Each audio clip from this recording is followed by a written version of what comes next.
and welcome to everyone to the second event of the Space Arbitration Association, the association I founded last November.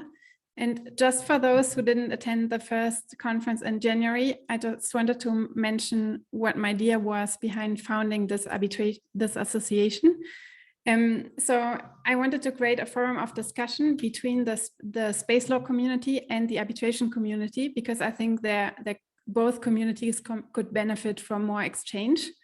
And so with this in mind, we will organize 8 conferences in total this year to discuss open issues relating to dispute resolution and space disputes.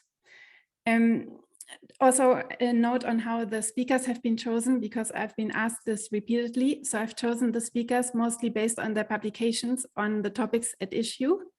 And on our website, we have a list of all of the articles available on dispute resolution and space disputes. And if you identify that an article is missing, please send me an email and I'll be glad to add it. Our next event will take place on the 24th of March and we'll discuss whether there's space for private parties in international space law. Before we start, I also wanted to thank Thorsten and Chiara and their organization for hosting our conferences. And if you're interested in the space industry and not yet familiar with their work, they send daily newsletters that are very useful, and also the events touch upon current topics. Also, thank you to Jus Mundi and to the international section of the New York State Bar Association for supporting our events. And with this, we can turn to today's discussion on whether there's a need for an institution specialized in space disputes. I will introduce each of the speakers before they present their topics, but as an overview, we have Alexis Mourre, who will discuss the special characteristics of space contracts and space disputes. Gunjan Sharma will tell us about the special considerations in pleading space-related evidence to arbitral tribunals. Evgeniya Goriatcheva will speak about the Permanent Court of Arbitration's outer space rules, and Amna or Owais will discuss the Dubai Space Courts. So with this, we will hear from Alexis Mourre. And obviously he doesn't need much introduction, but I will still say a few words about him. Just 1 second, please.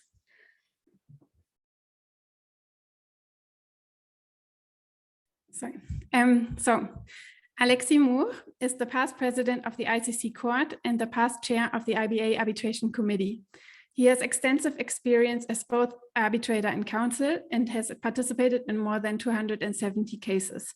He has also sat as an arbitrator in several satellite-related disputes and has written on the subject. And in fact, his articles are available on our website if you want to have a look at them. So now the floor is yours, Alexis. Thank you. Laura, thank you very much. And good morning or good afternoon to all of you. So I've been asked in 10 minutes to give a general overview of the features of disputes arising from commercial contracts relating to telecommunication by satellites. And these disputes are wide. There are many occurrences that can give rise to disputes. There can be accidents in the final stage of testing and commissioning of a satellite that will cause a large delay. A large delay can also cause loss of profit, of course, but can also cause the loss of an orbital position under the ITU rules, as it has been seen in several arbitrations. There can be launch failures. There can be the incorrect positioning of the satellite in orbit. There can be the failure or partial failure of a transponder, sporadic interruption of transmission, loss of power in orbit. That there is a very wide array of circumstances that can give rise to disputes. And these disputes are based on also a wide range of different contracts. There is a chain of contracts in the space industry, starting with, of course, procurement contracts, then launch contracts, insurance contracts, which are generally pooled, and contracts for the transmission of data through the lease of all or part of a transponder. And these contracts share a number of common characteristics. First of all, they are all technologically intensive. Satellite, of course, tend to become now more and more accessible. Some would almost say that they have become a commodity. There are constellations of satellites which are composed of thousands of satellites, but the procurement, the launch and operation of satellites remain technologically demanding due to the extreme conditions of their launch and of their operation in outer space. So the entire industrial chain is pervaded by industrial, technological, and operational risks, which make the allocation of these risks one of the most important questions that the parties have to address in the negotiation of their contracts.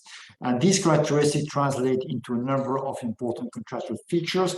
First of all is the pervasive presence of exclusion of liability clauses. Some authors years ago have even said that the exclusion of liability at all stages of the industrial chain is an industry usage.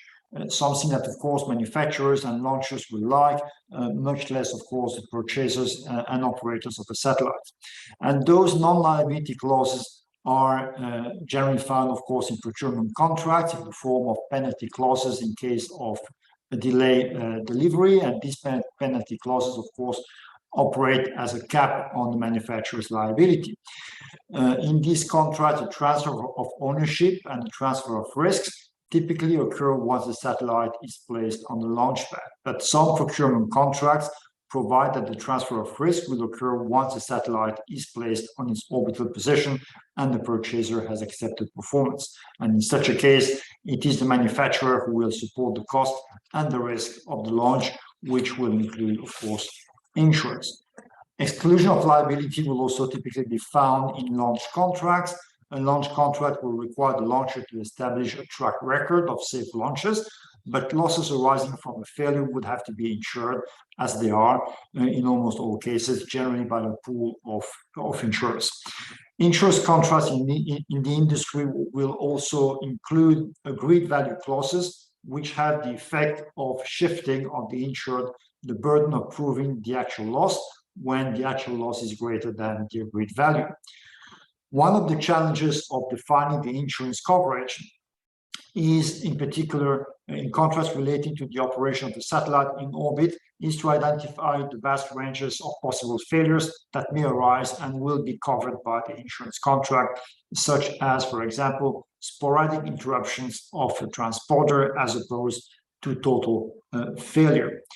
Non-liability clauses can only be set aside, as it is well known, only in case of gross and willful negligence. And that is why in these contracts, the choice of the legal regime that will govern these concepts of gross and willful negligence will be so important. And the lex contractors will also be important in respect of whether cap penalties or liquidated damages can be increased by the judge or the arbitrator on an equitable basis, as it is the case in France or in Italy, and whether the judge has discretion to do so when the conditions are met, or is bound to do so when the conditions are met. These questions of whether non-liability clauses or limitation of liability clauses can be set aside in case of gross negligence, and whether the limitation of liability can be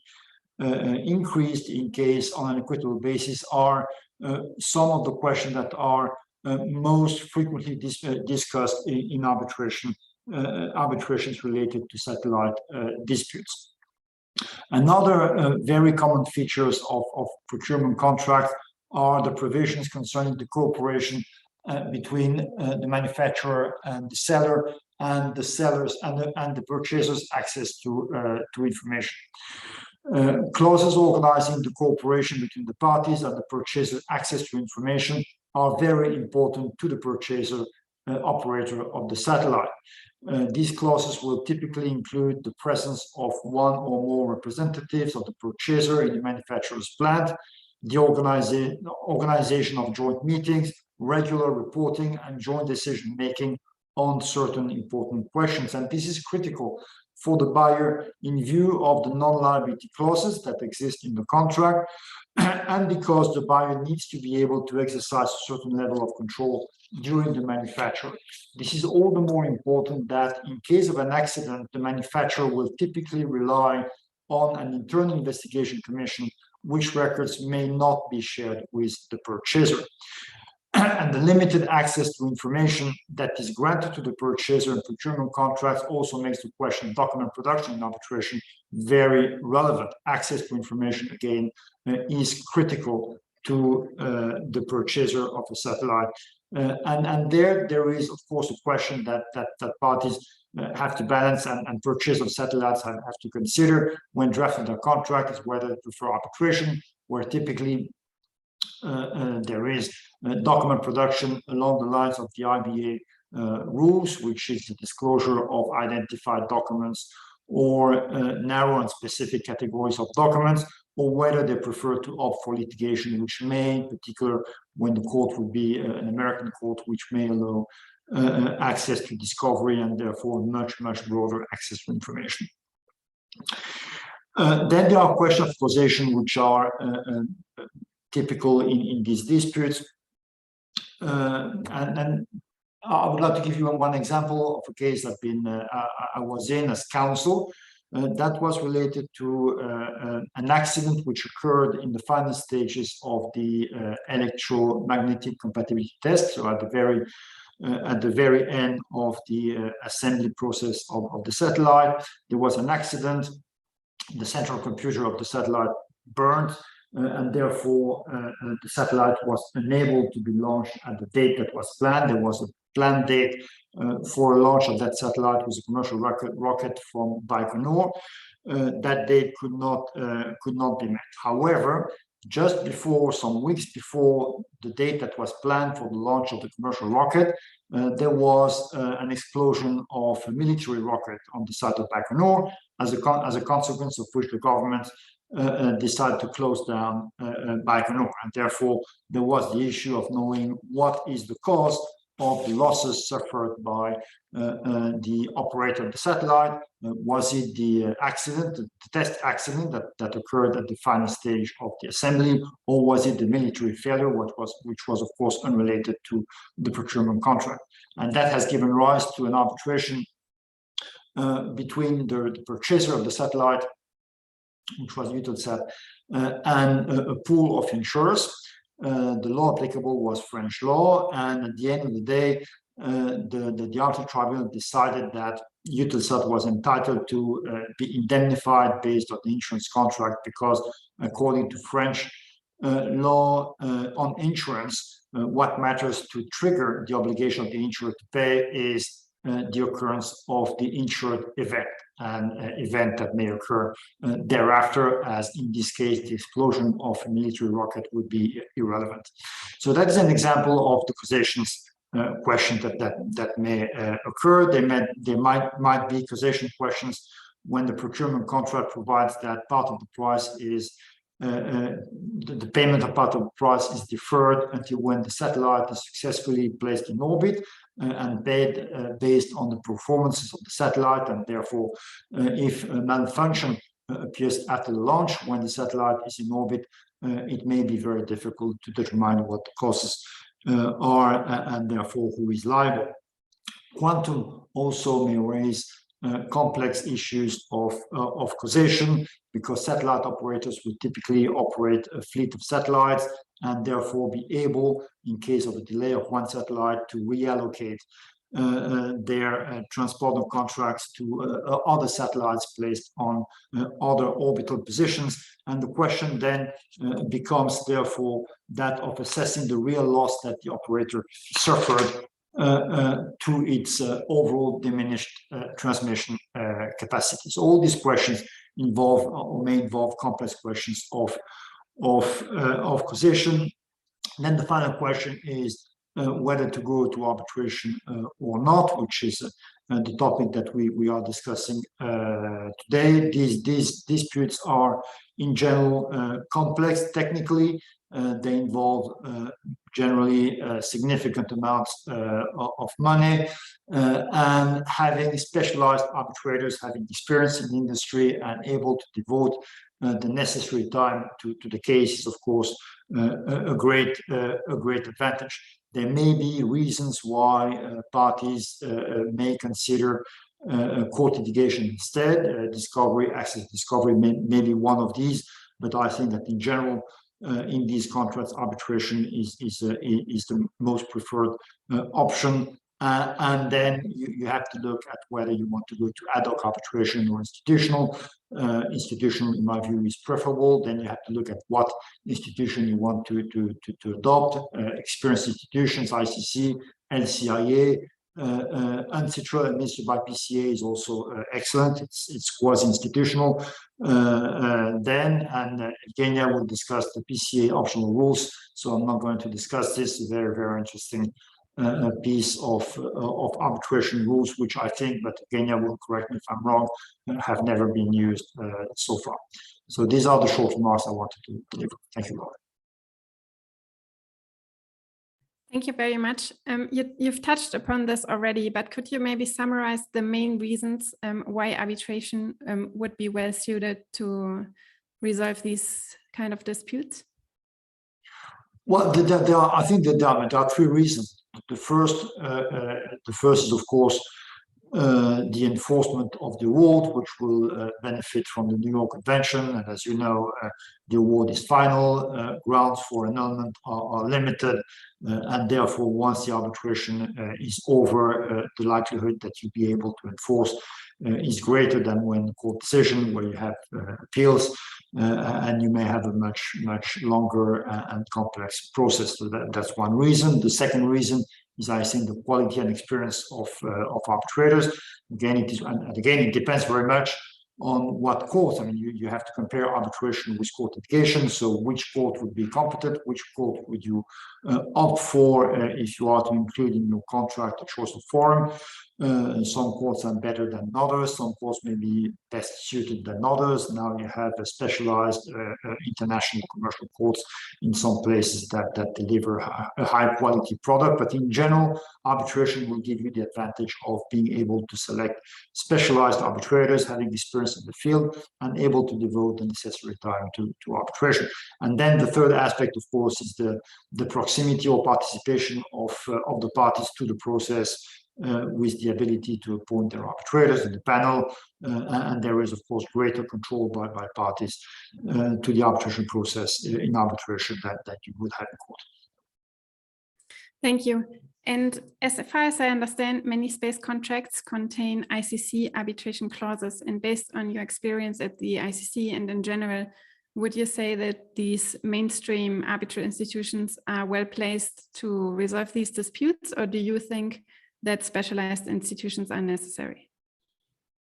Well, first of all, I'm not, as far as commercial arbitration is concerned, I'm not sure that there are any specialized institutions dealing with these disputes now. There are these optional rules that the PCA has adopted, but that's not, of course, the PCA is not a specialized institution in satellite dispute, nor is the ICC or any other institution. I think what the advantage of an institution should be experienced in terms of the selection of arbitrators. Most of the times, the parties want to exercise control on the selection of arbitrators, including the appointment of the presiding arbitrator, but it may be that the parties are unable to agree, then the institution will have to step in and appoint the presiding arbitrator. And then it is important that whoever does that, it can be the PCA, it can be the ICC, but has a track record in these kind of disputes and know who are the arbitrators who have participated in these kinds of disputes.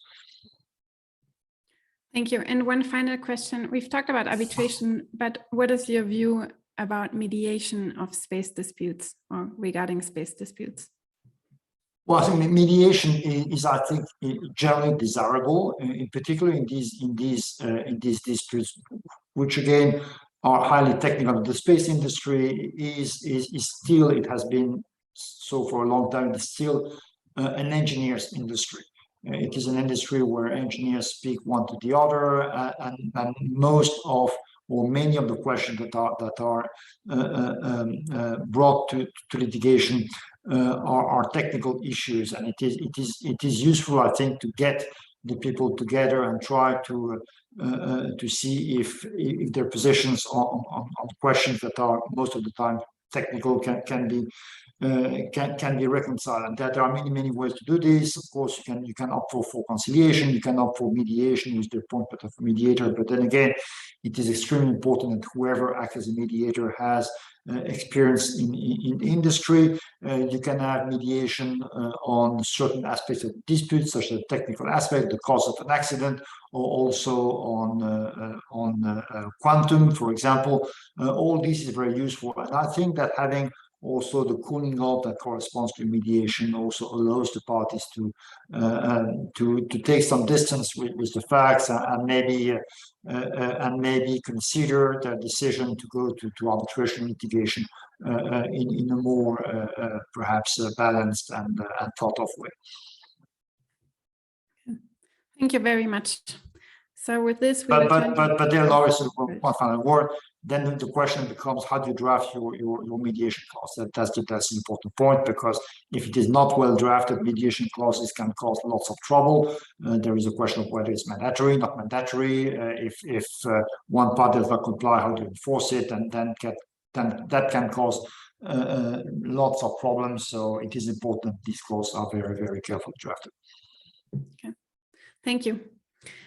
So now with this, we will turn to Gunjan, who will speak about the special considerations that one has to take into account when pleading evidence of space-related disputes to arbitral tribunals. So a word of introduction on Gunjan. Gunjan is counsel at the public international law firm Volterra Fietta. He has worked on 2 of the 3 largest space arbitrations of the last decade, namely Davis versus India and Al Jazeera versus Egypt. And Gunjan has been published on space law topics in the Times, the Dutch NRC, and Satellite Evolution. Of particular importance for today's discussion, he has significant experience pleading the complex technology of space operations to untrained judges and arbitrators. And this is what he will discuss now. Thank you, Gunjan. Thank you very much, Laura. Thank you, Professor Mourre, for your observations, which were excellent as always. Thank you to Space Watch and to the Space Arbitration Association for inviting me. Today's panel discussion is a question: do space disputes need a specialized institution?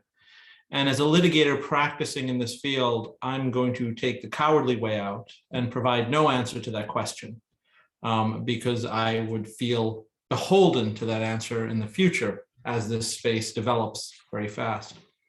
But I thought what I might do is provide information to the audience so that it can make its own consideration as to whether we need a specialized institution.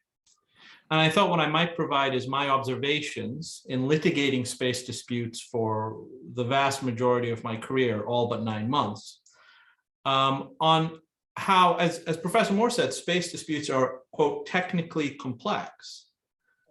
And how does a lawyer as counsel plead effectively that technically complex issues that arise in space disputes, such that perhaps even a lay tribunal, not as specialized or as knowledgeable as Professor Mourre, might be convinced of the righteousness of that counsel's client's case? And I thought I'd do it through the following roadmap and the time allocated, so it'll be brief on the slides, and my apologies for that. I'm going to talk about the narrow field of space law and arbitration with observations from the last panel before this one. I'll talk about some of the unique aspects of space arbitrations I've seen, what I consider the fundamental evidentiary principle in space arbitration, which to my great misfortune, Professor Mourre has already kind of indicated in his conversation. And then my 5-step best practices, good practices process for how I plead to a tribunal the technical evidence that recurs in these disputes so as to hopefully convince them of the rightness of my client's side. I'll begin with the observation that Professor Frans van der Dunk made at the last Space Arbitration Association discussion, and I'm just paraphrasing. You have the quote up there. He said that space law and arbitration are 2 worlds that have barely touched. They're virtually 2 galaxies that are just kind of starting to combine right now. And that few space lawyers have dabbled in arbitration, and fewer arbitration lawyers know space law. And Professor Mourre and I are probably some of the exceptions to that, but that was his statement. And I put my mind to it, not comprehensively, Of course, there'll be other cases out there. And I thought, in the last 10 years, what are the mega space disputes? What are the space disputes where the claims have been in excess of $100 million? So I'm not talking about the 50 or the 20 million, which are very important. I'm saying 100 million plus, and I know 3 of them, and there must be more. It's Eutelsat v. Mexico, which was an investor-state arbitration claim against Mexico after Eutelsat purchased a satellite against Mexico's reservation of certain bands for governmental use. Devas v. India, which was 3 related arbitrations arising from a satellite communications company and a shareholder suing India and related entities for cancellation of a satellite lease contract and the refarming of satellite spectrum from commercial to ostensibly military use. And Al Jazeera v. Egypt, which was a claim for $150 million, at least as publicly reported. A material portion of which concerned a claim of terrestrial interference with the broadcast of Al Jazeera's carrier content from a Middle Eastern-owned satellite. As luck would have it, and this is fortune and circumstance, lawyers of Volterra Fietta were senior counsel on 2 of those 3 cases, including myself. So my observations are coming from that practice. The first unique aspect of space arbitration I see is that the sources of law are relatively unique. And Professor Mourre touched on contract and domestic regulation extensively, so I'm not going to discuss them. But the contracts in space and the domestic regulations in space have unique features that lawyers need to understand, and hopefully tribunal members do as well. But space is not ground that is covered by sovereignty of a nation state. It's terra communis, much in the same way as the sea is not all within the sovereignty of nation states. So for that reason, an important aspect of space disputes, and at least everyone I've been, is public international law, which is the law that governs the relations between nation states. Because to operate in space as a terra communis, like operating in maritime areas, nation states have come together and created sets of rules. The most prominent in commercial space disputes are the rules established by a specialized UN entity called the International Telecommunications Union, which issues something called the radio regulations. That governs in space the use of radio frequencies to communicate with the Earth, and the orbital slots for satellites at any LEO, MEO geosynchronous orbits. To a lesser extent in commercial cases, it's less important, is this 1960s agreements emerging from the Outer Space Treaty, such as the Liability Convention. That's a set of agreements drafted in the Cold War to govern governmental activities in space. And although not space related, it recurs in these disputes, something called international investment law, which is a law that governs through treaties the protection of investors in foreign countries. So that's just highlighted, and public international law is also part of space. But a particularly unique aspect of space arbitration is that there's a recurring set of technical evidence that continues to be pled.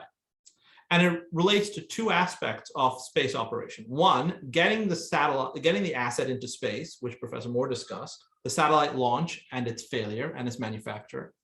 And 2, once the satellite's in space, the scientific basis on which it can be used for commercial purposes.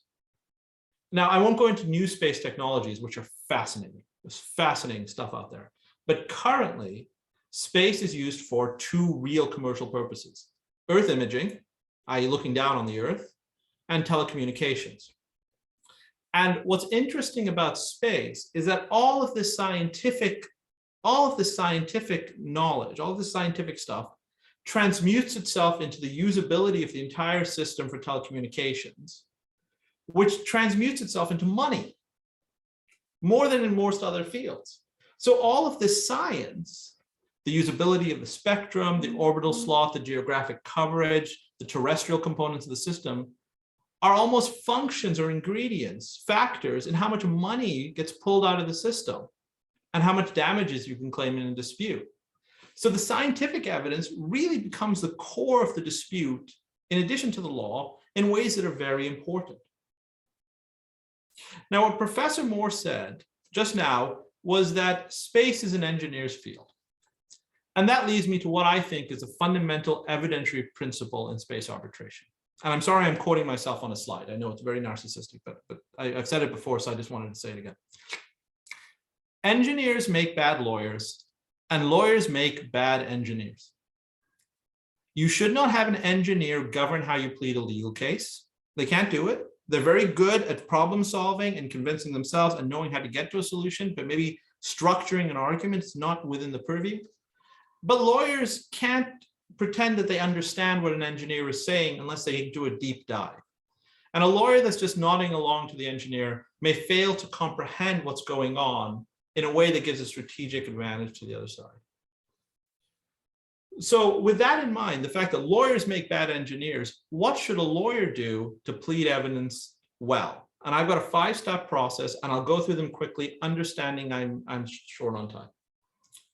1, lawyers should advise their clients to prepare for a dispute as early as possible. Most space companies do not have plans and procedures in place with regards to gathering evidence, making sure documents are retained, and the like, in the event a dispute occurs. And they should have those plans and procedures in place. Also, at the earliest part of dispute, picking the arbitrator is key, and you need good arbitration counsel for that. 2, lawyers need to find the right independent, neutral expert. I've seen this happen in a case I'm on, right? There are 3 options to find an expert. The first is the client puts forward one of its engineers as an expert. That's unlikely to be as convincing to a tribunal because that's an employee of a party to the case. The second is the law firm doesn't know who the experts in the field are, so they call GLG or another expert search firm.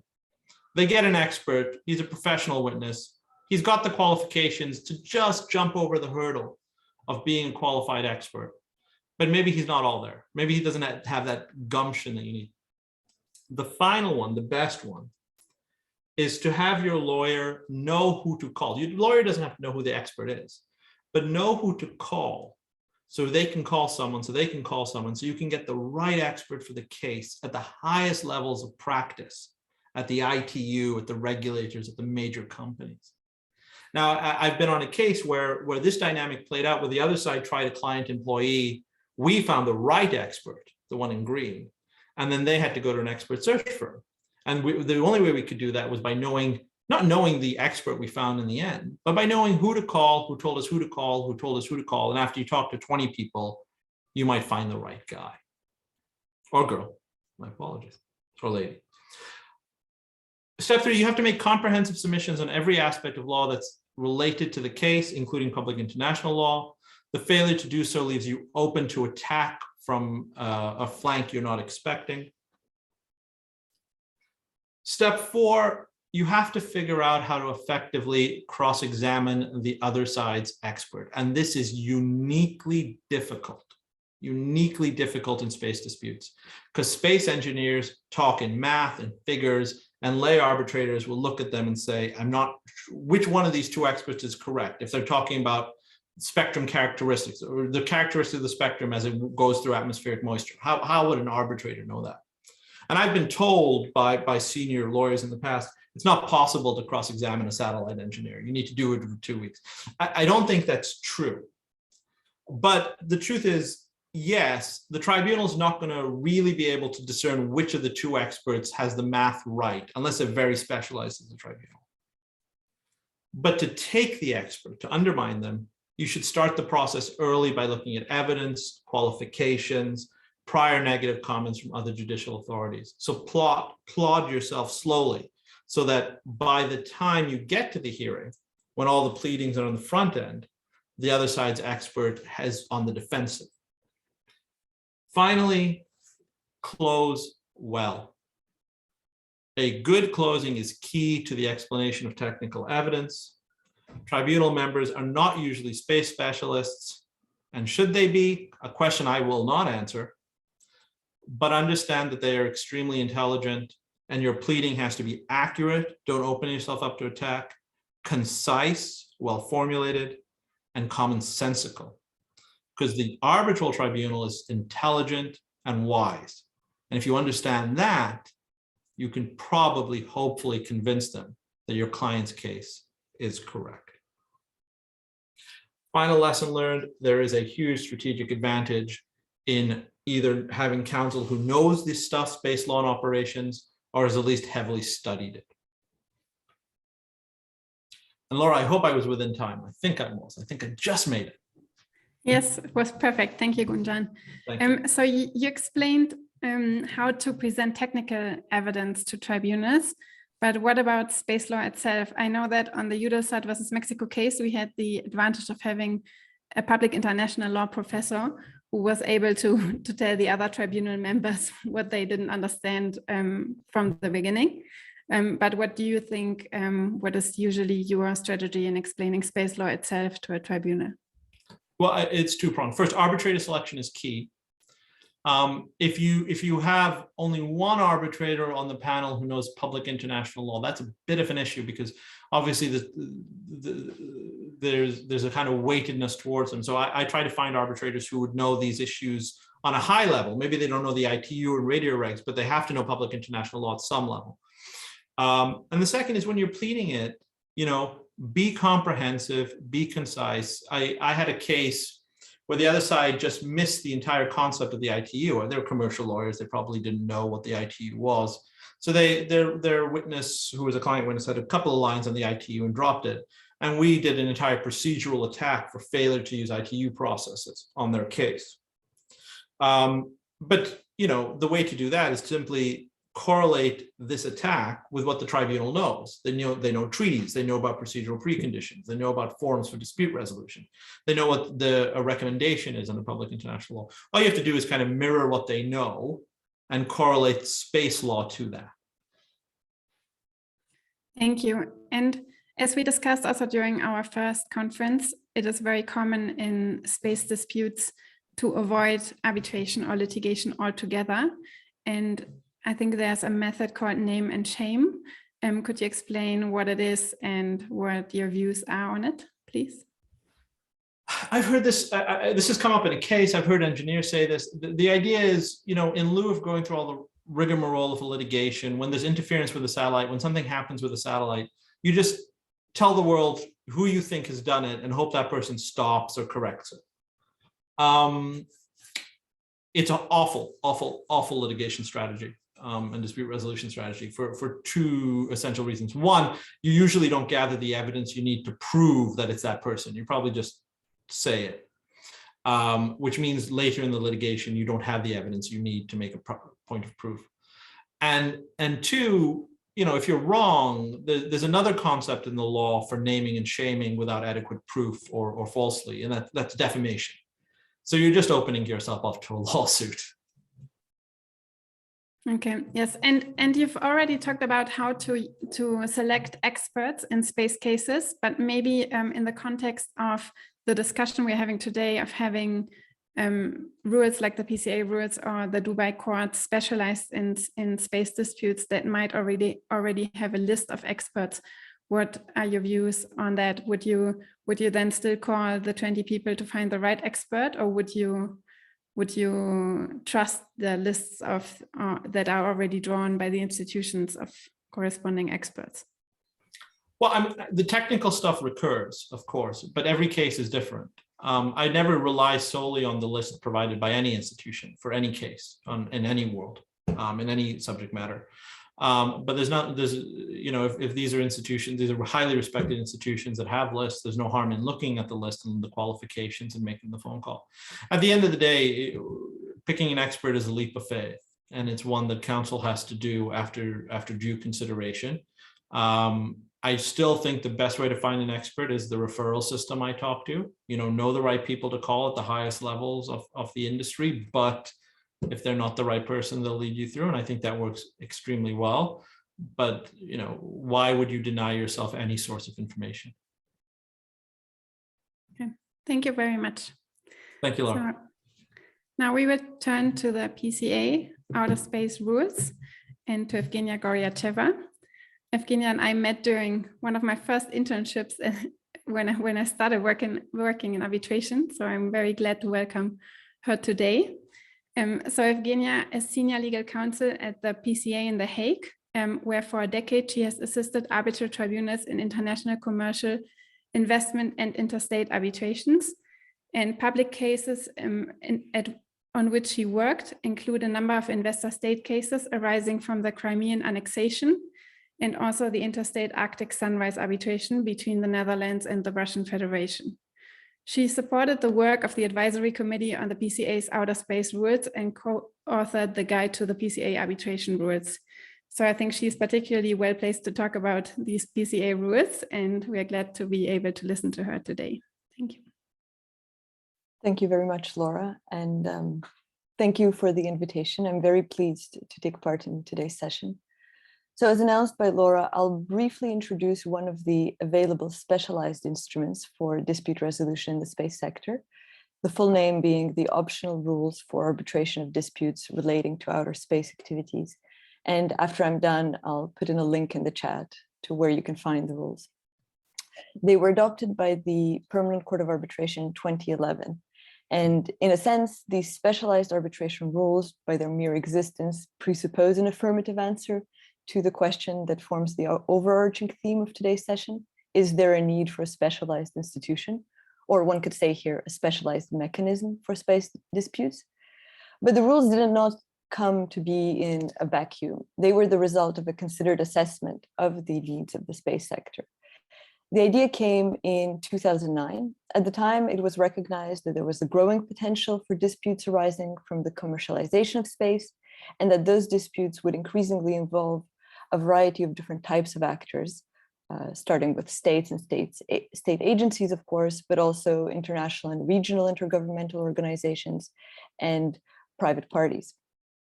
At the same time, it seemed that the existing dispute resolution mechanisms had some gaps.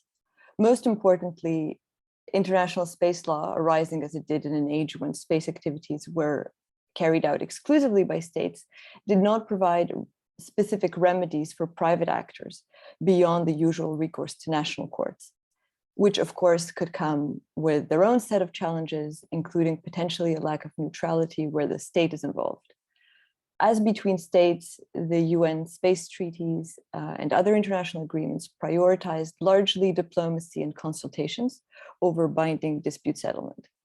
The most comprehensive interstate dispute resolution provisions were set forth in the 1972 Liability Convention, but this treaty only provided for non-binding recommendations and only in respect of a single category of disputes, damage caused by space objects. In some circumstances, states as between themselves could have recourse to general mechanisms for dispute resolution, for example, the International Court of Justice.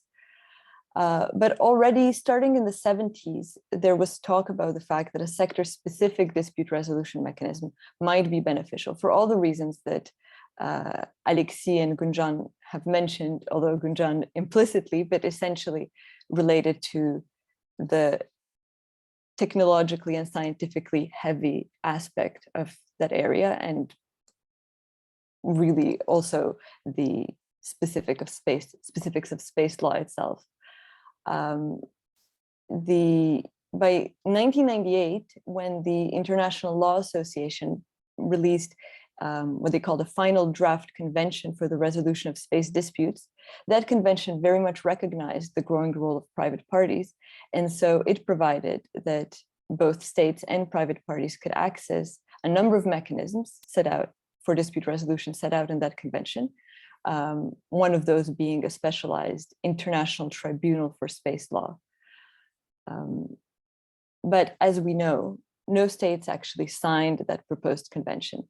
And so by 2009, when we were starting to think about the rules, it seemed clear that there was no appetite for a multilateral treaty that could provide states or private parties with access to mandatory and binding dispute resolution. And so in those circumstances, the Permanent Court of Arbitration, the PCA, envisaged that a different way of enhancing options for effective dispute settlement might be to make available a set of arbitration rules that would be tailored for space sector disputes, but the use of which would remain based on the specific consent of the parties to the dispute. And so to give you a bit of the background, the PCA at the time established an expert group, which was comprised of 13 leading experts in air and space law from all parts of the world. As Laura said, I had the privilege of working with them from my position within the PCA. The PCA itself is an intergovernmental organization with a membership of now 122 contracting parties. Then I think it was around 113. And the institution specializes in administering arbitrations that involve various combinations of parties, states, state entities, IOs, private parties. And in the 2 decades that preceded the adoption of the space rules, the PCA had adopted 8 other sets of party and sector-specific rules for procedures, both for arbitration and for conciliation. So that work with the expert group was an attempt at a collaboration of the type that we've been talking about today between expertise on the PCA side on questions of procedure with the extensive knowledge of the expert group on substantive space law. The expert group at the outset considered that any effective dispute resolution mechanism for space law would have to be international, accessible to public and private actors, and capable of responding to potentially high demand. And with this in mind, they concluded that international arbitration would be the way to go. And in doing so, they highlighted 6 of the more traditional advantages of arbitration, which I'll quickly go through. They overlap somewhat with Alexis' list. But first, of course, that arbitration would be available to all the parties that are active in the sector.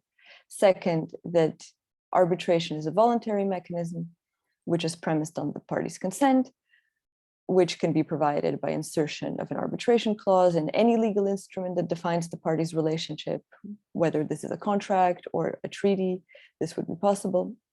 And this was deemed particularly important where states are involved, with the idea that they might be more willing to agree to binding dispute resolution under discrete agreements for specific circumstances, rather than, for example, the entry into a significant new multilateral treaty, which is what had been proposed by the ILA.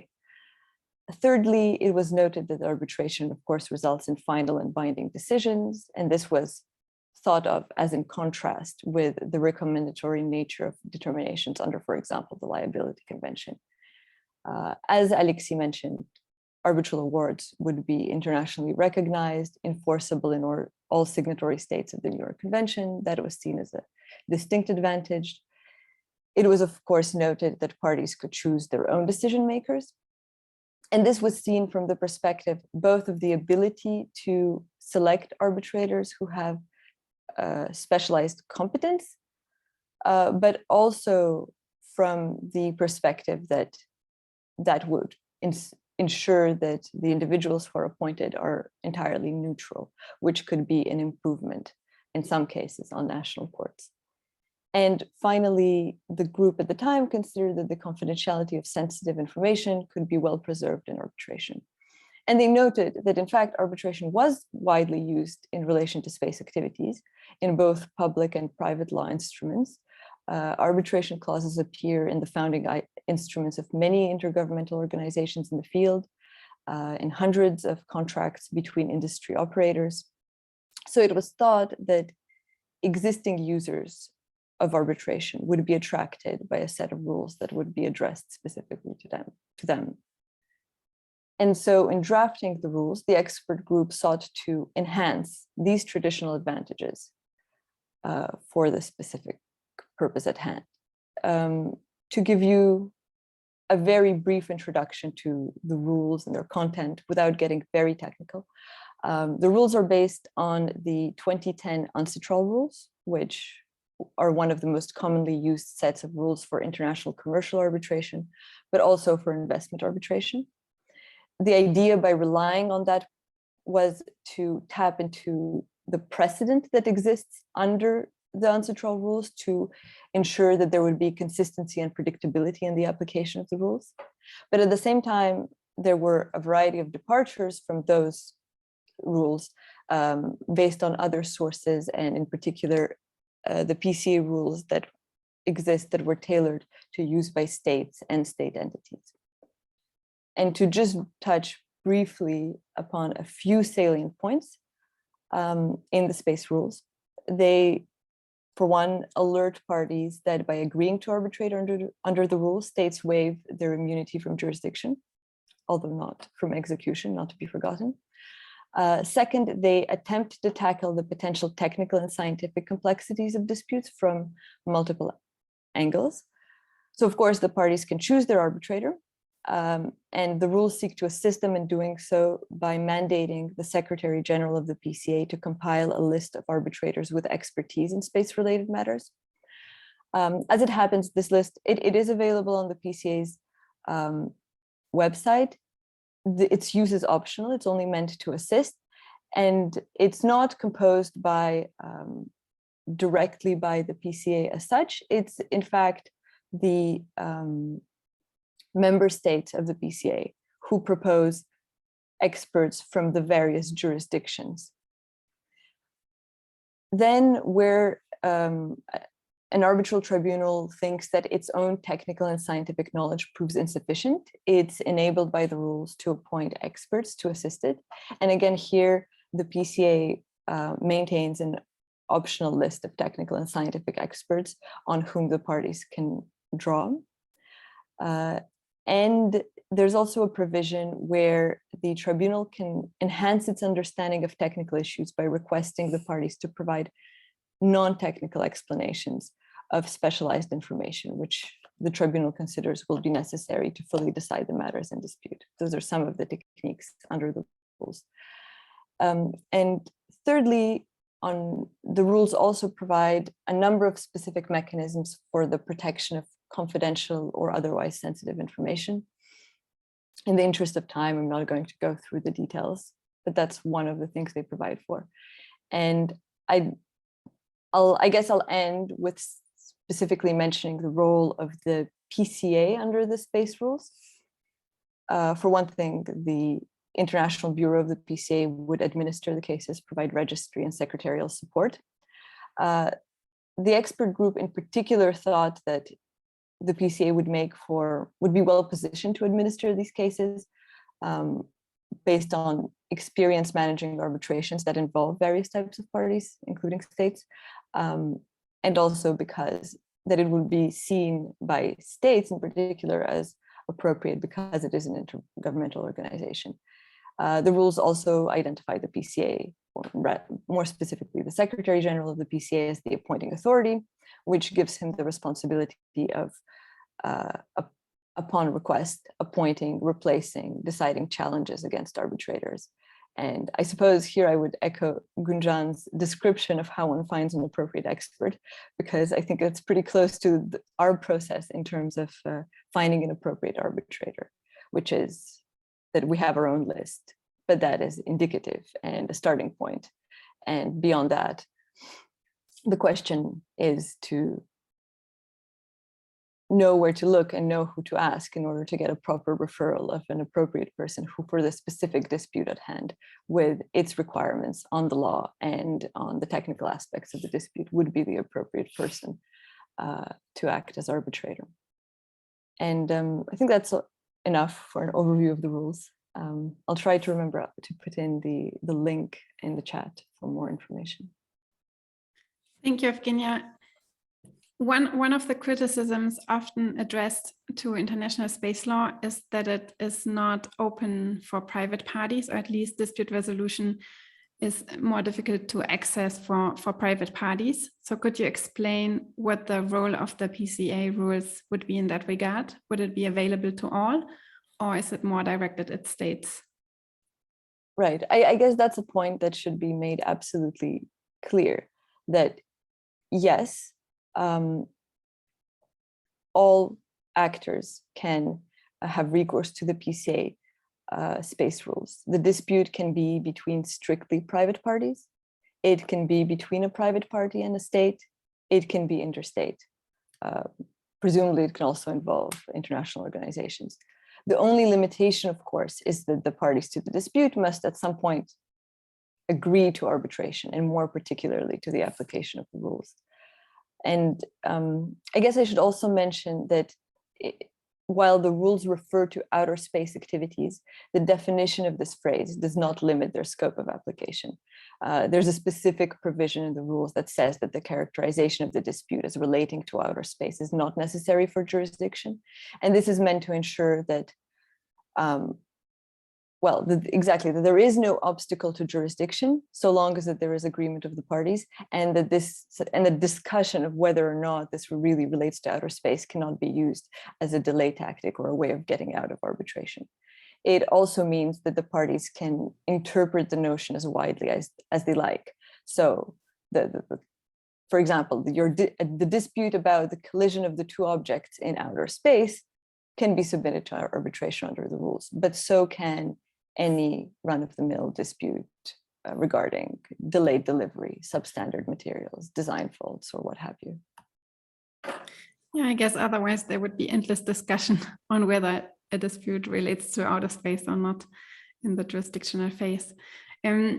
So you mentioned that the PCA rules have been adopted in 2011, but I think Alexis Mourre mentioned that they haven't been used yet. So what is your view on this? Has there been interest in these rules? Do you think they are being included in space contracts, or what is the feedback you have received so far? Well, initially, the rules were mainly very well received by the academic community. The Space Law Committee of the International Law Association, I think they called it a most welcome and necessary development. And there's been quite a bit of literature through the years. But on our side, what we've seen is that we do receive regular queries, both from public and private actors, regarding the incorporation of the rules into dispute resolution clauses. I understand, although I can't name them, that there are a few actors that have adopted the space rules in their model contracts. But as you say, we haven't seen disputes yet, which may be a good thing. We do expect that as the commercial space sector expands, users will increasingly have recourse to those rules, though. Yeah, I agree. Oh, and I guess I should mention, sorry, Laura, that in the meantime, we've administered arbitrations in the space sector under other sets of rules of procedure, including investment arbitrations involving satellites, as discussed by Gunjan. Yes, but it's likely that with the increase of contractual disputes, I assume there will also be arbitrations under these rules going forward, but maybe we can discuss this in the future again. And finally, you mentioned the International Law Association's draft convention and their attempt to provide for the establishment of an international space tribunal. And this I think is also relevant to one of the questions already posted in the Q&A function. So what do you think about this proposition? Do you think this is something that could happen at some point? Would it be beneficial, or is it no longer necessary in light of the arbitral rules and, for example, the Dubai Court that already exist? Well, I don't think we've gone past that proposal in a sense, because the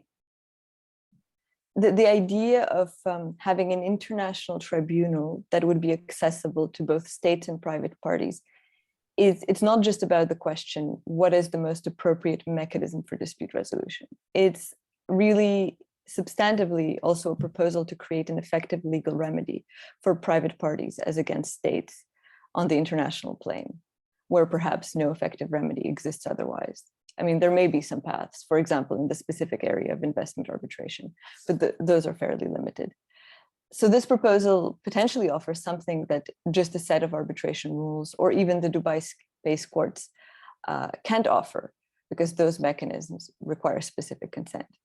But the key here is that the crux of the proposal is not that it would be a court rather than arbitration, but that there would be a multilateral convention that would contain the state's consent, providing this remedy. And as I mentioned, this proposal, it came up in the 70s and again in the 80s and in the 90s, and it hasn't gained any traction so far. So we don't have a crystal ball, but we don't know whether there will ever be the political will and momentum to bring this into being. That said, there's some likelihood that states might be interested if there is really the formation of a critical mass of activity in the sector and of disputes. I suppose, well, I guess I should also say that I do think that initiatives like the PC arbitration rules and any potential international tribunals can work very well in parallel. The idea of that international tribunal was modeled on the Tribunal for the Law of the Sea, which was created under the Law of the Sea Convention and came into being in 1994. That convention allowed for international arbitration as an alternative to the tribunal. It allowed both as possibilities, and in practice, the majority of cases have gone on to be arbitrated, many of them at the PCA. So that seems to indicate that there would be space for multiple mechanisms, since they would provide different options in terms of procedure, decision makers, cost, and so on. Yeah, especially if we will see more interstate disputes relating to space issues. As you say, there might be more interest in states from the state side to think of new possibilities. But thank you, Evgeniya. So now we return to Amna, and we are very honored to have her here today because she will tell us about a fascinating new initiative. So to introduce her, Amna is currently the Chief Registrar of the DIFC courts and oversees operations and quality management by supervising the court's judicial officers and registry personnel, as well as the delivery of a comprehensive suite of public services. In addition to this role, she is also the registrar of the special tribunal related to Dubai World, chairwoman of the DIFC Courts Users Committee, and chairwoman of the DIFC Courts In-House Counsel Committee. So we are going to listen to her, and she will tell us about the Dubai Space Courts Initiative of 2021. Thank you, Amna. Thank you so much for having me, Laura, and the organizers. I'm really glad to be here and seek this opportunity to tell everyone about our story. I'm sure many of the audience today don't really know who we are and what we do and why we actually exist. So I'll give you a flavor of the background and where we are and why we actually decided to have such an initiative launched back in 2021. So we are part of the Dubai International Financial Center. So the DIFC is the Dubai International Financial Center. We're the court within this free zone. It's a financial free zone. People might wonder, why do we have a court within a financial center? And back in the day, back in 2004, when the center was established, the government and the decision makers wanted to really understand the landscape and what was actually stopping the international audience, the financial institutions, the investors, companies from other jurisdictions from coming to the UAE and especially Dubai. And a common theme was the unfamiliarity of the legal system. And of course, lots of people don't speak Arabic and they were looking for an international language. And at that point, it was decided to create the DIFC courts, the judicial arm of the center. It's like really a country within a country when you have an executive arm, the regulator, legislator, in addition to a court system. So we are a court that is international in nature. We operate in the English language. We offer common law jurisdiction. We are a common law jurisdiction, which is really an important aspect of how we operate, since we follow precedents from different common law jurisdictions if we don't have them within our court. And we have international judges on our bench, of course, coming from leading jurisdictions within the common law. And we handle civil and commercial cases, generally speaking. Historically, we only handled cases that relate to the DIFC courts. So cases that will fall within the DIFC, if a case happened within the jurisdiction, the subject matter, there was a link to the center, that was our default jurisdiction. However, back in 2011, the court's jurisdiction has been expanded after the demand from the legal community. And we became like any other commercial court that is open for parties from different jurisdictions, as long as they choose us in writing in their contract. So we became a forum of choice. So what it means is like within dispute resolution clause, you can choose us like Singaporean courts, Australian courts, and so forth. And the interesting part is the choice of law is very flexible. You can choose any choice of law within the contract. So between the two parties, the contract that would govern them, they can choose, Indian law, Australian law, and so forth. So any law that they wish, they can choose it within the contract as well. And within the courts, we operate within four main pillars: judicial excellence, service excellence, connectivity, and innovation. And we believe judicial excellence, of course, as a core business of the court is one of the main fundamentals of the court.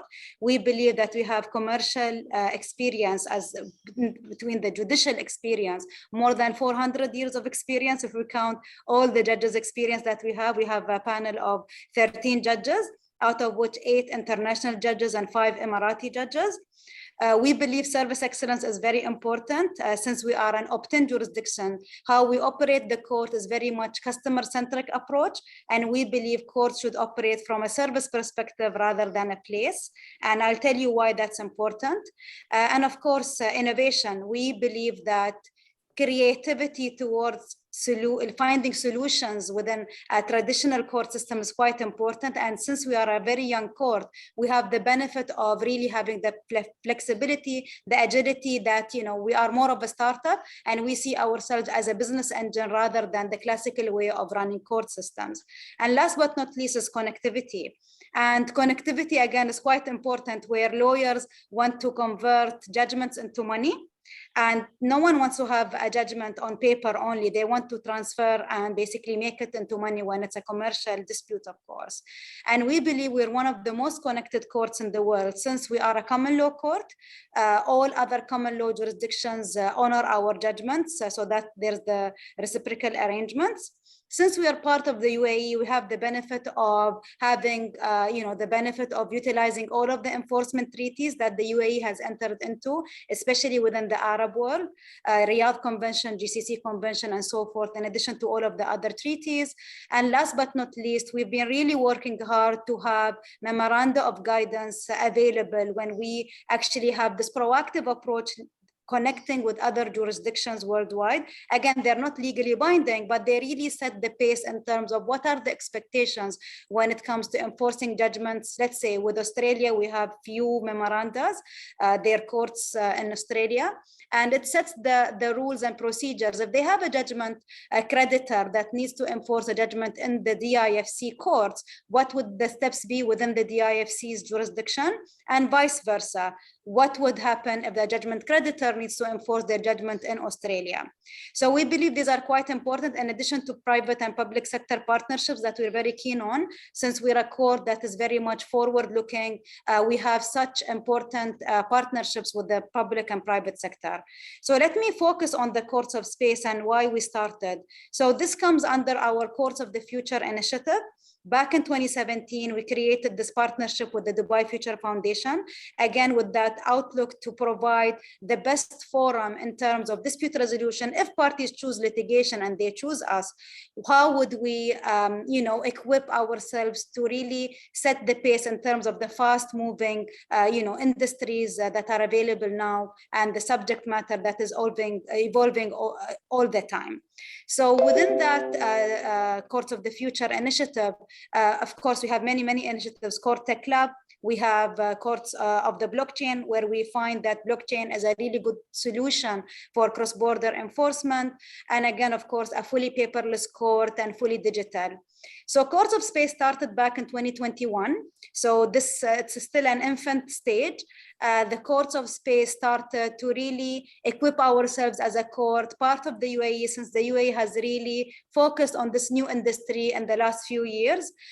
We believe that we need to really set the pace and position ourselves as a new forum of choice, especially since many players and commercial parties don't know that we exist, in addition to lawyers and generally speaking worldwide. So we thought, let's focus on this new industry, since it needs the certainty that it requires, especially that traffic is increasing day by day in space.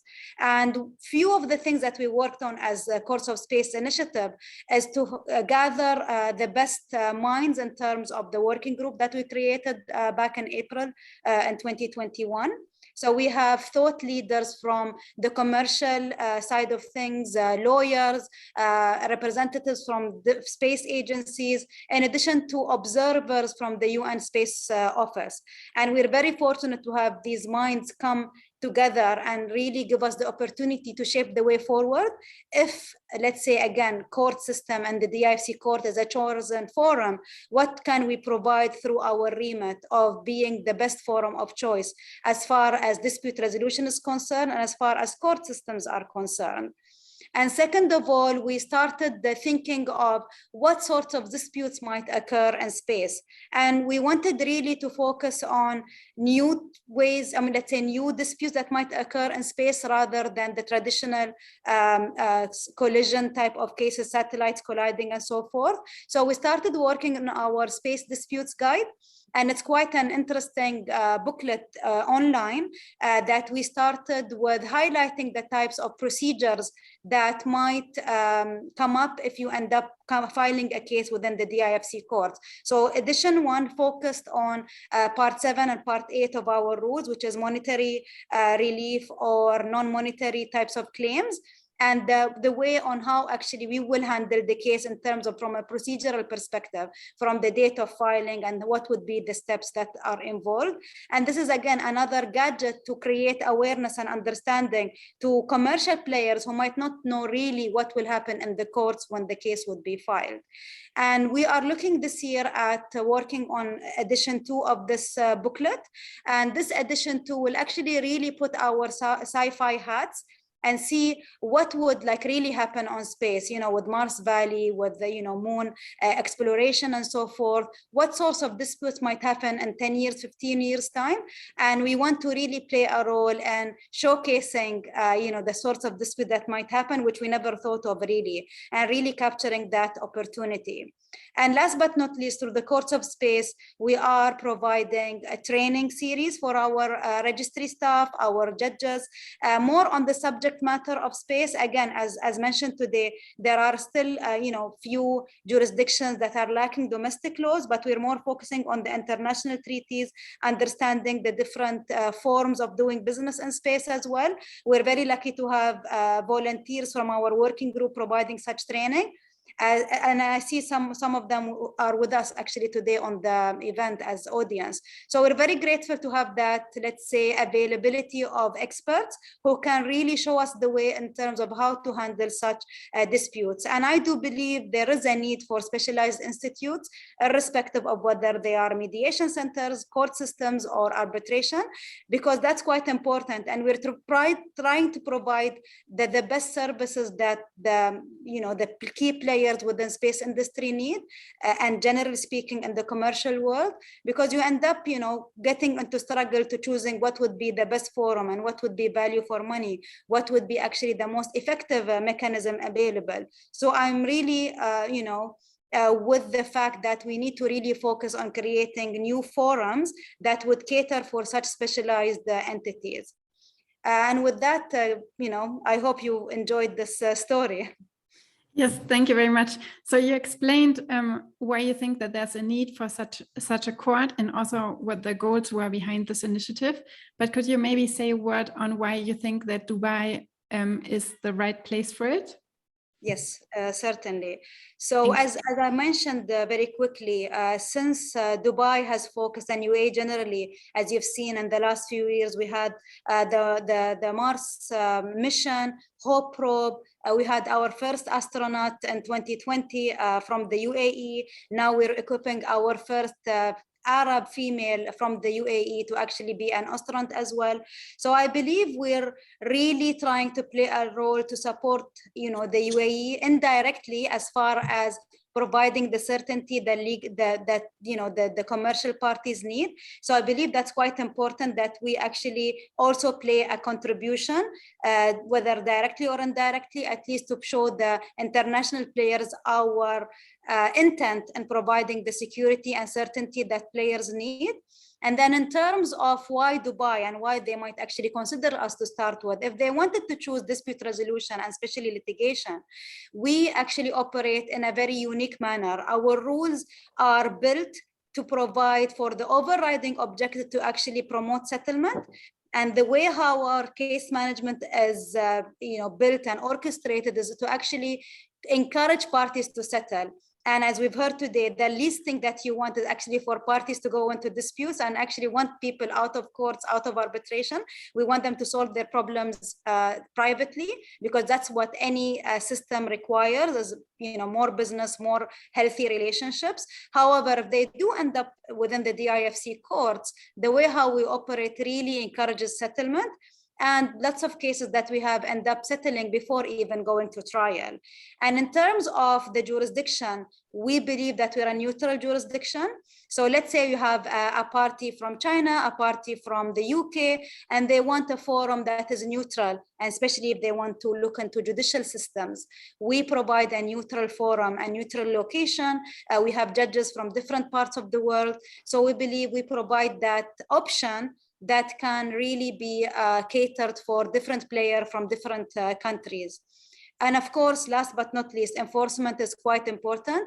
And we believe with our high connectivity approach, as I've mentioned earlier, since we have the best of both worlds, the common law, honoring our judgments, in addition to us being a civil law country and our treaties, I believe that really gives us a huge push in terms of enforcement like any other court, but we have our special aspects since we are a common law court as well within a civil law country. Yes, I completely agree. And I think it will be very interesting to see how this will be accepted in practice and whether there will be disputes handled there, as well as what we said about the PCA rules. It will be interesting to see how they will be dealt with in practice in the years to come. So with this, we are ending the presentations. There are quite a lot of questions in the Q&A section, and we don't have a lot of time.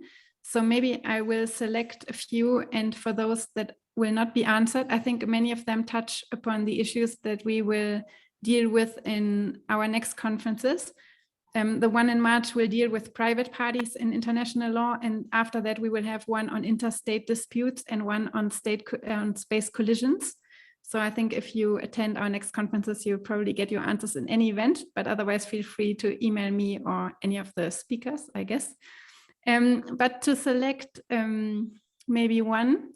So Laurent says that there might be disputes relating to collisions caused by the new colonies of satellites currently being launched. So which law would be applicable to these type of collisions? So I think this is a very complex question. I don't know if any of the speakers would want to try to give a short answer to this. Maybe Alexis, if you would you like to try?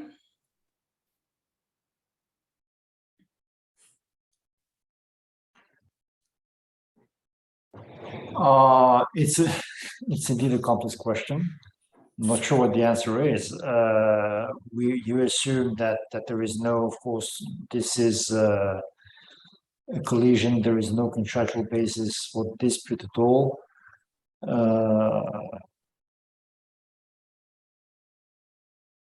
I'm not sure. I mean, I'm really not sure. I don't know. Maybe Gunjan had an idea about this, but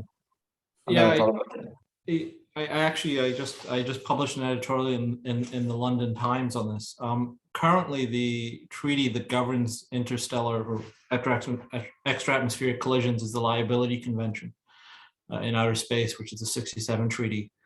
It provides that the flag state of the satellite and the flag state or the launching state which left the debris up, even if it's a private actor, the state which authorized the satellite launch is liable for the damage caused in space due to fault. And those terms aren't defined, damage or fault, really very well. So it's actually a state-to-state dispute right now. And this is a big Lacunian law because actually with the mega constellations, with SpaceX, et cetera, there's a lot of potential collisions between private actors, which states are now responsible for resolving between themselves with the Liability Convention, but really gives no private rights of enforcement or private liabilities. Of course, domestic law might have some kind of indemnification regime for the person who collides with someone else by fault, but that's not an international regime, and that's something that probably needs to be updated in light of the commercialization of space. Yes, thank you. Actually, there's an author who is a professor, I think, at Berkeley, who wrote an article on the fact that it might be useful to include a mandatory arbitration clause into launching licenses worldwide to be able to arbitrate space collisions. So maybe this is a possible development for the future. I think this also answers another of the questions about arbitration of non-contractual disputes. So obviously they cannot be arbitrated at the moment unless parties agree once a dispute has already arisen, but maybe there will be international agreements to change this at some point. We can also maybe answer the question of what makes space disputes different from other disputes. I think, Gunjan, there was a question relating to your presentation to what extent what you said applies specifically to space disputes and not just to any dispute. The overarching things I said about how to plead effectively are obviously applicable to any dispute. It's a tactical decisions that are relatively unique, not unique to space disputes, but recur in space disputes. So first of all, I love that question because it meant I was making common sense arguments that people said, oh, well, this is just obvious. And when a lawyer makes an argument that's surgical, precise, but also sounds obvious, he's doing his job. It really means probably not as obvious, but I think the key is the tactical decisions you make as counsel along the way, such as in a construction dispute, there's no harm in getting an expert search firm. There really just isn't. There's so many construction experts. There's so many people out there. As long as it's not a unique construction issue, if you're just talking about was the asphalt laid correctly, you could probably use an expert search firm, save the client some money. But you know, that kind of tactics might not work as well in space, and sometimes they do. I mean, I'm just giving general observations. Yeah, I personally think that what makes space different is not so much that it is as such different from other disputes. It's more that like energy disputes or like construction disputes, maybe space disputes benefit from having lawyers who are familiar with that specific industry or experts that are already familiar with it, because you just save time and money by having someone that doesn't need to learn everything from scratch because it's the first case he or she has seen. So I think this is the main point. And Evgeniya, there's also a question regarding the outer space rules, and if you could develop a little bit on why or what makes those rules different from other arbitration rules. Maybe explain why they're particularly adapted to space disputes. Yeah, thanks, Laura. I did see that question. I think it's interesting because it says, how do the space rules differ from the 2010 UNCITRAL rules? But then it goes on to say, but isn't the involvement of states the same in investment disputes? And yes, so first I would say that there is no interest in, or there was no interest in developing the rules to make them very different from the types of arbitration rules that everyone knows how to use and is very familiar with. The whole point was to start with a set of procedures that everyone is familiar with, where there is consistency and predictability, and there's a sense of like we know what these rules mean, but then to tweak them on two ends. First, on the end of, well, maybe these are not really just commercial rules, and maybe many states will be involved. So maybe some tweaks would be helpful in that area. And in that area, they will overlap with other cases where states are involved. This will be no different from an investment arbitration in that sense. And on the other side, some tweaks that would address technical, scientific aspects, which again, would not be inherently different from any other area of the law that is very heavy on the science. But the idea was to acknowledge that these are two main characteristics of the field. And and so I was asked for some specific examples. I think one of them was actually already in the question. Do we think that 5-member tribunals are better, and do the rules propose 5-member tribunals? Well, actually the rules propose, they have an appointment procedure for sole arbitrators and 3 members and 5 members. And the reason that they include 5 members is because this is the most common look of a tribunal in interstate arbitration. And these rules are supposed to cover that possibility as well. But of course, the cost augments with the number of arbitrators. So each dispute would have its own appropriate number of arbitrators, and the default under the rules is 3, it's not 5. But if there is an interstate dispute and they want 5, then you have the possibility. Laura, do I have time, or are you trying to?